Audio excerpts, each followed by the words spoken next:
দেখেই বুঝতে, যে আওয়াজেই তোমরা বুঝতে পারবে।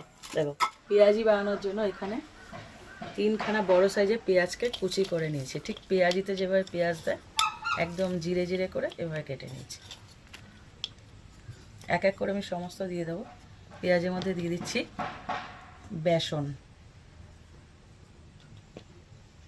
দিয়ে দিচ্ছি চালের গুঁড়ো, ঠিক যতটা বেসন ততটাই চালের গুঁড়ো লাগবে, কাঁচা লঙ্কা কুচি, কালো জিরে, একটু ধনে পাতা, এটা অপশনাল, দিলে ভালো লাগবে খেতে। দিয়েছি লবণ স্বাদ মতন, হলুদ গুঁড়ো, একটু লঙ্কার গুঁড়ো, একটু ভাজা জিরের গুঁড়ো। এবার এগুলোকে হাত দিয়ে মাখতে হবে।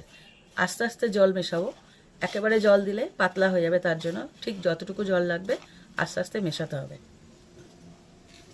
জলের ছিটে দিয়ে দিয়ে মাখতে হবে, তবে কি হবে, ক্রিস্পি হবে। আর চালের গুঁড়োটা দিয়েছি খুব মচমচে হওয়ার জন্য। ঠিক এরকমভাবে আঠালো করে মেখে নিতে হবে। এরকম আঠালো হলে তবেই গিয়ে খুব সুন্দর একটা মচমচে পেঁয়াজি তৈরি হবে। দোকান ফেল ওই নাকি? জন্য অল্প অল্প জল দিতে বলেছি, একবারে জল দিলে পাতলা হয়ে যাবে। এরকম আঠালো করে মেখে নিতে হবে।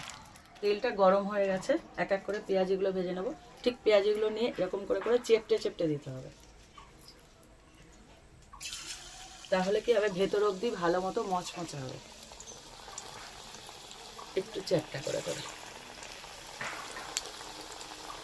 আর জন্য মনে কি আনন্দ। হ্যাঁ, পেঁয়াজি আমার খুব ভালো লাগে। পেঁয়াজিগুলো হয়ে গেছে, এক এক করে তুলে নিচ্ছি। দেখো একদম দোকান ফেল হয়েছে একদম। হ্যাঁ, পেঁয়াজির মধ্যে বেশি পরিমাণে যদি বেসন আর চালের গুঁড়ো দেয় তাহলে পেঁয়াজ ঢাকা পড়ে যাবে, হ্যাঁ, পেঁয়াজি আর খুঁজে পাওয়া যাবে না। দেখিয়ে দিচ্ছি, এখন গরম, হাত দেওয়া যাবে না, যে কতটা মচমচে হয়েছে। এই দেখো, আওয়াজ পাচ্ছ? হাত পুড়ে যাচ্ছে, গরম বিশাল। দেখেই বুঝতে, যে আওয়াজেই তোমরা বুঝতে পারবে। দেখো কতটা মচমচে হয়েছে।